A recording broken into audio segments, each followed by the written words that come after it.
అమ్మ నమస్తే. నమస్తే అమ్మా. అమ్మా హ్మ్. పీరియడ్స్ హ్మ్. కరెక్ట్‌గా రెగ్యులర్‌గా రావాలి అంటే ఏం చేయాలమ్మా? ఎందుకంటే చాలా మంది పిల్లల్లో చూస్తున్నాం ఇర్రెగ్యులారిటీ. ఒక వయసు వచ్చాక అంటే అది సహజం అది. కానీ చిన్న చిన్న పిల్లల్లో కూడా 20 నుంచి చూసుకుంటుంటేనమ్మా, ఎవరితో మాట్లాడినా నాకు 2 మంత్స్‌కి ఒకసారి పీరియడ్స్ వస్తున్నాయని, హెవీ బ్లీడింగ్ అవుతుందని, లేకుంటే అసలు బ్లీడింగ్ అవ్వట్లేదని. ఇలాంటి సమస్యలు ఎక్కువగా చూస్తూ ఉన్నాం. నేను అనుకున్న ఒక రీజన్ చెప్తాను. ఎర్లీగా పిల్లలు మెచ్యూర్ అవ్వటం ఏమన్నా ఒక కారణమా? ఎందుకంటే ఇదివరకు 13, 14, 15 ఆ ఏజ్‌కి. కానీ ఇప్పుడు చూసుకుంటే 8, 9, 10 లోపే మెచ్యూర్ అయిపోతూ ఉన్నారు. అదేమన్నా కారణమమ్మా అసలు?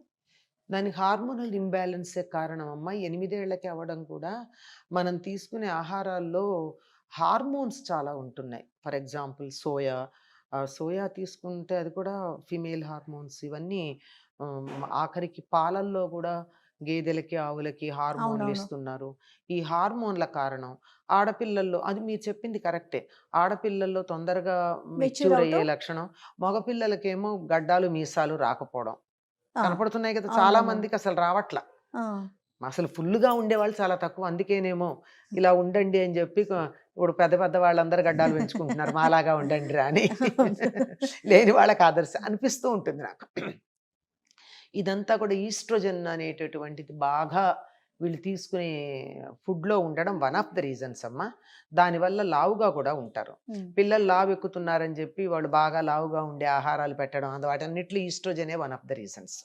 ఇది మీరన్నది ఒకటి కారణమైతే, అంటే త్వరగా మెచ్యూర్ అవ్వడానికి మాత్రమే ఆ! అదే ఆ! కారణం. ఆ! అయితే ఇర్రెగ్యులర్‌గా ఉండడానికి చాలా కారణాలున్నాయమ్మా. ప్రధానంగా ఫస్ట్ టైమ్ మెచ్యూర్ అయినప్పుడు వాళ్ళు కొన్ని నియమాలు పాటించాలి. అవి పాటించట్ల చాలామంది. హుహు. 10 మందికి మేము చెప్పకూడదు. ఇది కూడా ఒకటి చెప్పుకోవాల్సిందా? హ్మ్. దాచుకోవాల్సింది చెప్పుకోవాల్సింది కాదు అన్న వరకు మనం అంగీకరించొచ్చు గానీ, అప్పుడు పాటించాల్సిన నియమాలు పాటించడానికి ఏమైంది? చెప్పకుండా పాటించొచ్చుగా? హ్మ్. అవునమ్మా. చెప్పకుండా నియమాలు పాటించొచ్చు కదా! ఆరోగ్య దృష్టితో చేయాల్సింది. హ్మ్. ఏమిటి అంటే, వాళ్ళకి ఉప్పు, కారాలు పెట్టరు ఆ 3 రోజులు. ఫస్ట్ టైమ్ మెచ్యూర్ అయినప్పుడు. హ్మ్. 3 రోజుల పాటు వాళ్ళకి ఉప్పు, కారాలు పెట్టరు. ఎందుకంటే ఉప్పు, కారాలు బాగా ఉన్నటువంటి ఆహారం గనక తీసుకున్నట్టయితే దాని తాలూకు మొట్టమొదటిసారి హార్మోన్స్ విడుదలవుతున్నాయి గదా! అవును. వాటిల్లో డిస్టర్బెన్స్ ఉంటుంది అని. ఆ! హార్మోన్స్ ఎప్పుడు తినే ఉప్పు, కారాలు బట్టే కదా! స్పైస్ బట్టే అవునవును. కదా! హార్మోన్‌ల అవును. డిఫరెన్స్ వస్తూ ఉంటుంది. కోపతాపాలు అవన్నీ గూడా. హ్మ్. అట్లాంటిది ఆ టైంలో పెట్టకపోవడం. వాళ్ళని వీలైనంత రెస్ట్ ఉండేట్టుగా చూడడం. అందుకే కదలకుండా కూర్చోమని చెప్తారు. కదలకుండా ఉండాల్సిందే కదా! అవును. ఆఖరికి టాయిలెట్‌కి కూడా దూరంగా వెళ్ళకుండా దగ్గరలోనే ఇవన్నీ చేసేవాళ్ళు. చేయడం. ఏ రకమైనటువంటి శ్రమ పడకుండా అంటే సూదిలో దారం గుచ్చడం, కుట్టడం అది కూడా కంటికి అలసట కదా! అవునవును. అది కూడా టోటల్ రిలాక్సేషన్ అనమాట. ఒకే చోట కూర్చోవడం. దానివల్ల చెవులకి ఏమి ఎక్కువ పెద్ద శబ్దాలు వినపడక సెన్సిటివ్‌గా ఉన్న చెవి కూడా రిలాక్స్ అవుతుంది. ఎందుకంటే మీరు చూడండి తలనొప్పులవి వచ్చి చాలా చికాకుగా ఉంటే ఇంత సౌండ్ కూడా భరించలేరు. ఇరిటేషన్ ఇరి అనిపిచ్చేస్తుంది. అది అంటే సెన్సిటివ్ అయిందనమాట అది. ఆ సెన్సిటివిటీ ఉంటుంది అని ఊహించి వాళ్ళకి రిలాక్సేషన్ ఇస్తారు. పంచేంద్రియాలకి, కర్మేంద్రియాలకి అన్నిటికీ కూడా జ్ఞానేంద్రియాలు, కర్మేంద్రియాలకి కూడా రిలాక్సేషన్ ఇచ్చి డైజెస్టివ్ సిస్టమ్‌కి కూడా రిలాక్సేషన్ ఇస్తారు. అది మంచి పులగం పెట్టేవాళ్ళు. అవును. ఆ పులగం ఎట్లాంటిది గట్టిగా కాదమ్మా. ఆ! లూజ్. ఒక యూనిట్ పెసరపప్పుకి 2 యూనిట్ల బియ్యం తీసుకొని, హ్మ్.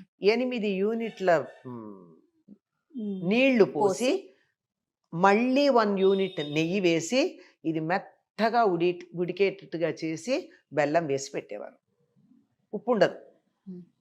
బెల్లంలో ఉన్న ఉప్పు చాలు. అంటే ఇంత ఉడికితే అది అరుగుతుంది తేలిగ్గా. మీరు గమనించినట్టయితే చాలామందికి ఏమాత్రం డిస్టర్బెన్స్ ఉన్నా పీరియడ్స్ టైంలో డైజెషన్ బావుండదు. అవును. అందుకని ఆ టైంలో ఇంత తేలికగా అరిగే బలవర్ధకమైన ఆహారం పెట్టేవారు. హ్మ్. అలా 3 రోజులు గనక ఉన్నట్టయితే మొదటిసారి 3 రోజులు వీలైతే రెండోసారి కూడా అలా గనక ఉండగలిగినట్టయితే చాలా రకాలైనటువంటి సమస్యలు భవిష్యత్తులో రావు. హ్మ్. పైగా అప్పుడు చిమ్మిలి పెట్టేవాళ్ళు. చిమ్మిలంటే నువ్వులు, నువ్వులు, బెల్లం. బెల్లం. ఎప్పుడైతే నువ్వులు తిన్నారో లోపల ఎక్కడన్నా బయటికి వెళ్ళిపోకుండా మిగిలిపోయినటువంటి గడ్డలు లాంటి క్లాట్స్ లాంటివి ఉంటే వెళ్ళిపోతాయి, వెళ్ళిపోయి క్లీన్ అవుతుంది. ఒకసారి అంటూ లోపలిది ఫుల్ క్లీన్ అయితే మళ్ళీ నెక్స్ట్ టైం చాలా హ్యాపీగా ఉంటుంది. తప్పనిసరిగా నువ్వులు బెల్లమే. అవును. ఇంకా కొన్ని ప్రాంతాల్లో నువ్వుల నూనె కూడా తాగిస్తారు. అవును. ఉమ్. అవునమ్మా. సరే, అది కాకపోయినా ఇంతవరకు ఇలా 2 సార్లు వీలైతే 3 సార్లు గనక జాగ్రత్తగా మొదటిసారి గనక చేసినట్టయితే 90% ప్రాబ్లమ్స్ ఉండవు అని చెప్పి మన పెద్దలు అన్నారు. అలా ఉన్న వాళ్ళని మనం గమనించాం కూడా. ఇవి చెయ్యకపోవడం ఒక కారణం. ఆ తర్వాత ఆ సమయాల్లో ఇష్టం వచ్చినట్టు తినడం, ఏముంది ఇది మామూలే కదా, దీని గురించి మనం పట్టించుకోవాల్సింది ఏముంది అని చెప్పి ఇష్టం వచ్చినట్టు ప్రవర్తించటం. అంటే ఆ సమయంలో రెస్ట్ కావాలమ్మా, శరీరానికి విశ్రాంతినివ్వాలి, శారీరకంగా మానసికంగా విశ్రాంతి ఇవ్వాలి. అందుకని విశ్రాంతినివ్వడం కోసం ఇంట్లో ఉంటే పనులు చెప్తారని కొంచెం దూరంగా కూర్చోమని చెప్పేవాళ్ళు. అవును. పైగా ఆ సమయంలో శరీరం నుంచి కొన్ని Toxins. వేల టాక్సిన్స్ రిలీజ్ అవుతాయట, which effect the thymus gland, heart దగ్గర ఉండేది. అందువల్ల కొంచెం దూరంగా ఉంటే హార్ట్ ప్రాబ్లమ్స్ రాకుండా ఉంటాయి మిగిలిన వాళ్ళకి కాదు. అందువల్ల అలా గనక ఉన్నట్టయితే కొంతవరకు అదుపులో ఉంటాయి. ఆ తరువాత ప్రతి నెల కూడా విశ్రాంతి తీసుకోవాలమ్మా. విశ్రాంతి తీసుకోవడం, ఆహారం కూడా తేలికగా మరీ కారము పచ్చళ్ళు అలాంటివి కాకుండా వీలైనంత వరకు తేలిగ్గా అరిగే ఆహారం తీసుకుంటూ గనక ఉన్నట్టయితే 90% రాదు. అయినా వస్తున్నాయి అంటే ఇవేం తీసుకోవట్లేదు, 100% ఈ జాగ్రత్తలు తీసుకునేవాళ్ళు లేరు. అయినా ఎక్కడో ఒకళ్ళిద్దరు తీసుకున్నా వస్తున్నాయి. తీసుకోకపోయినా కొంతమందికి రావు, ఎందుకంటే అందరూ అంత సెన్సిటివ్గా ఉండరు కదా, రాకపోవచ్చు.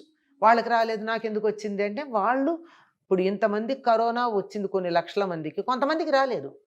ఎందుకు రాలేదు అంటే వాళ్ళకి రెసిస్టెన్స్ ఎక్కువ ఉంది, ఇమ్యూనిటీ ఉంది. సరే, ఇలా అయిన తర్వాత ఇలా రావడానికి మధ్యలో 2 నెలలు 3 నెలలు దూరంగా ఉండడానికి కారణం ఏమిటంటే శరీరానికి తగినటువంటి వ్యాయామం లేదు. కూర్చున్న చోటు నుంచి కదలరు. ఆఖరికి టీవీ ఛానల్ మార్చాలంటే కూడా రిమోట్. ఈ మధ్య రిమోట్ కూడా వస్తున్నాడు, ఎలెక్సా అని పిలుచుకుంటున్నారు. అయిపోయిందా? ఇంకా రేపు పొద్దున ఎలెక్సా అని పిలవడానికి కూడా నోరు నొప్పని ఇంకేం చూస్తారో నాకు తెలియదు. మరి శరీరానికి శ్రమ ఏది? శ్రమ లేకపోతే ఏమవుతుంది? వాడనటువంటి అవయవాలు పాడైపోతాయి. ఒక వాచి కొన్నాళ్ళు వాడకపోతే పనిచేయదు, ఒక కారు కొన్నాళ్ళు వాడకపోతే పని చేయదు. మన శరీరంలో అవయవాలు కూడా కొన్నాళ్ళు వాడకపోతే పని చెయ్యవు, పని చేయకుండా తయారవుతాయి. ఈ పని చేస్తే తప్ప హార్మోన్లు రావు. మనం బాగా ఎక్సర్సైజ్ చేశారనుకోండి, చెమటలు పడతాయి, కానీ ఎంత హ్యాపీగా ఉంటుంది. కారణం ఏమిటంటే అప్పుడు రిలీజ్ అయ్యే హార్మోన్లే కారణం. ఇటువంటి హార్మోన్స్ మనకి పని చేయకపోవడం వల్ల శరీరంలో రిలీజ్ అవ్వవు. రిలీజ్ అవ్వకపోయేటప్పటికి ఏమవుతుందమ్మా? హార్మోన్ల రిలీజ్ లేకపోతే, హార్మోన్ల వల్లే కదా ఇవన్నీ జరిగేది. అవును, ఫెమినైన్ మాస్కులైన్ అనే డిఫరెన్సు హార్మోన్ల వల్ల వచ్చింది. హార్మోన్లు సరిగ్గా రిలీజ్ కాకపోవడం వల్ల ఇవి డిస్టర్బ్ అవుతాయి. అంచేత శారీరకమైనటువంటి శ్రమ కల్పించాలి, సరైనటువంటి ఆహారం తీసుకోవాలి, సమయాన్ని పాలించాలి. కానీ ఇక్కడ చాలా పెద్ద సమస్య ఉంది. చాలామంది ఆడపిల్లలు వర్క్ ఫ్రమ్ హోమ్ ఒకటి, తర్వాత ఆన్లైన్ వర్కింగ్ ఒకటి చేయడం వల్ల వీళ్ళకి చాలా ప్రాబ్లం ఉంది. ఒకటి కూర్చున్న చోటు నుంచి కదలకపోవడం అయితే, రెండోది bioclock disturbance. Major problem bioclock disturbance. శరీరంలో కూడా ఒక గడియారం ఉంది. ఈ గడియారం బయట ప్రకృతిలో అనుసంధానం అయ్యి ఉంటుంది. రాత్రి ఎందుకు నిద్ర వస్తుందమ్మా? ఎందుకు వస్తుంది? ఎట్లాంటి వాళ్ళకి? వాతావరణాన్ని బట్టి. కనుక ప్రకృతి రాత్రి మేలుకోవడం సహించదు, పగలు మేలుకోవాలి, రాత్రి పడుకోవాలి. మన శరీరంలో కూడా అవయవాలు రాత్రి బాగా కొన్ని పనిచేస్తాయి. ఈ తెల్లవారుజామున కిడ్నీలు పనిచేస్తాయట, రాత్రి లంగ్స్, టైమింగ్స్ ఉన్నాయి. ఆధునిక శాస్త్రజ్ఞులు కూడా చెప్పారు టైమింగ్స్. ఈ టైంలో ఇది పనిచేస్తుంది, ఈ టైంలో ఇది పనిచేస్తుందని. వాటిని అవి పనిచేసేవన్నీ ఓవర్హాల్ అయ్యి పొద్దుటికి ఫ్రెష్గా పనిచేస్తే కదా శరీర అవయవాలు బాగుండేది. అందువల్ల మొట్టమొదట బయోక్లాక్ డిస్టర్బ్ అయితే కన్ఫ్యూజ్ అయ్యేది ఏమిటయ్యా అంటే హార్మోన్స్. హార్మోన్స్ కన్ఫ్యూజ్ కన్ఫ్యూజ్ అయితే అవ్వంగానే హార్మోన్స్ ప్రభావం వల్ల వచ్చే first activity periods. Periods. So periods get disturbed. రావాలా వద్దా? లెక్క రాత్రా పగలా? అది కన్ఫ్యూజ్ అవుతుంది. 28 డేస్కి రావాలి. 28 డేస్కి రావాలంటే 24 గంటల్లో రాత్రి పగలు లెక్కేసుకుంటే నువ్వు రాత్రి మేలుకున్నావు, ఇది పగలవుతుందా రాత్రి అవుతుందా, ఇట్ గెట్స్ కన్ఫ్యూజ్డ్. డే ఎప్పటికి పూర్తయిందో శరీరానికి తెలియటల్లా, మంత్ 28 రోజులు ఎప్పటికయిందో తెలియటల్లా. దాంతో అది కన్ఫ్యూజన్లో it stops for some time, then malfunctioning మొదలవుతుంది. దాంతో త్వరగా రావు కదా అనుకుంటే ఎట్లాగొట్లా వస్తాయి, ఎప్పటికో అక్కడ పేరుకుపోయి వస్తాయి. వచ్చిన తర్వాత మొత్తం ఫ్లష్ అవుట్ అవ్వాలి కనుక ఎక్కువ రోజులు బ్లీడింగ్ ఉంటుంది. దాంతో రకరకాలైనటువంటి ప్రాబ్లమ్స్. ముందు మొట్టమొదట కనపడేది disturbed periods, next disturbed mind, depression, distress, ఇలాంటివన్నీ తర్వాత వస్తాయి. చాలా ఇది. నేను ఒక ఇన్సిడెంట్ చెప్తా, యాక్చువల్ ఇన్సిడెంట్ చెప్తా. 4 నెలలు అమ్మాయికి పీరియడ్స్ రాకపోతే తల్లికి డౌట్ వచ్చింది, ఈ పిల్లకి పీరియడ్స్ రాలేదేంటి అని. చాలా అనుమానపడింది. పాపం ఎక్కడ అమ్మాయి ప్రవర్తనలో తేడా కనపట్టల్లా. ఎలాగ డాక్టర్ దగ్గరికి ఎట్లా తీసుకెళ్ళాలి ఆలోచిస్తుంది. అనుకోకుండా జ్వరం వచ్చింది, తల్లి అదృష్టానికి జ్వరం వచ్చింది. జ్వరం వస్తే జ్వరం ప్రకారం హాస్పిటల్కి తీసుకెళ్ళి, దక్కర్లేదమ్మా పారాసిటమాల్ వేసుకుంటానన్నా, ఇది ఒక ప్రిటెక్స్ట్ తీసుకెళ్ళడానికి. తీసుకెళ్ళాక డాక్టర్తో ఏదో మాట్లాడుతూ, అమ్మ ఈ నైట్స్ బాగా మేలుకుంటే కూడా ఇలా వస్తుందా అని కావాలని అది అలా లంకి మాటల సంబంధం పెట్టాక ఆ డాక్టర్ 1-2 అడిగి, అమ్మాయి నీకు ఎన్నాళ్ళు అయింది పీరియడ్స్ వచ్చి? యాక్చువల్ జరిగిన ఇన్సిడెంట్ చెప్తున్నాను నేను. 4 months అయింది అంటే వెంటనే డాక్టర్ ప్రిస్క్రిప్షన్ రాసింది, స్టాప్ ద జాబ్. జ్వరానికి జాబ్కి సంబంధం ఏమిటి? నేను చెప్పాను, నా మాట మీద నమ్మకం ఉంటే మానేయి, నీ పీరియడ్స్ అడ్జస్ట్ అవుతాయి, తర్వాత నీ ఆరోగ్యం బాగుంటుంది అని. పాపం అమ్మాయి కొంచెం మంచిది కనుక తల్లి అనుకుంది, నా కూతుర్ని నేను అనవసరంగా అనుమానపడ్డాను, 4 నెలలు పీరియడ్స్ రాలేదేంటి పిల్లకని అనుమానపడ్డాను, అయ్యో అని తన పాపం మనసులోనే క్షమాపణ చెప్పుకుంది. ఆ అమ్మాయి పీరియడ్స్ జాబ్ మానేసింది. 1 weekలో పీరియడ్స్ వచ్చాయి. నెక్స్ట్ మంత్ ఎగ్జాక్ట్లీ 28 daysకి వచ్చాయి. This is incident I have seen with my own eyes. ఆ తల్లి కూతురు నాకు తెలుసు. మరి ఇది పీరియడ్స్ డిస్టర్బెన్స్ అన్నదానికి ఇంతకన్నా గొప్ప ఉదాహరణ చెప్పాలని అనుకోవటల్లా. కరెక్ట్ అమ్మా. సో బయో సిస్టమ్ మనం ఫాలో అవ్వాలి. అమ్మా బయోక్లాక్ ఉంది కదా, అది దాన్ని ఫాలో అయితే 120 ఏళ్ళు బతుకుతాం. అంటే ఈ ఉద్యోగాలు చేసేవాళ్లే కాదమ్మా, మరి మా అమ్మాయి ఉద్యోగం చేయట్లేదైనా డిస్టర్బెన్స్ ఏంటి అని అడిగే వాళ్ళు ఉంటారు కదా. అమ్మాయి ఎప్పుడు పడుకుంటుందో చూడండి. ఎప్పుడు పడుకుంటోంది? అర్ధరాత్రి దాకా మేలుకుంటోందా? ఉద్యోగం చేయట్లేదు కానీ అమ్మా టీవీ చూస్తుంది. మేము టీవీ కట్టేస్తే సెల్ ఫోన్లో చూసుకుంటుంది సీరియల్స్, లేదా ఇంకేవో ఉంటాయి కదా చూస్తాయి, లేకపోతే చాటింగ్, ఏదైనా. మేలుకోవడం అన్నదే ప్రధానం. అది నువ్వు ఉద్యోగానికి కోసం మేలుకున్నావా, చాటింగ్కి మేలుకున్నావా, టీవీ చూస్తున్నావా, ఇంకేదైనా వర్క్ చేస్తున్నావా, నీ సొంత పని అయినా చేసుకోవచ్చు. ఇలా గనక చేసుకుంటే ఎప్పుడో ఒకసారి it doesn't make much of a difference. కానీ రెగ్యులర్ బేసిస్ మీద కనుక అయినట్టయితే అవుతుంది. ఈ రాత్రి తెల్లవార్లు మేలుకోవడాలన్నది చాలా చాలా ప్రమాదకరమైనటువంటి ప్రాబ్లం అమ్మ.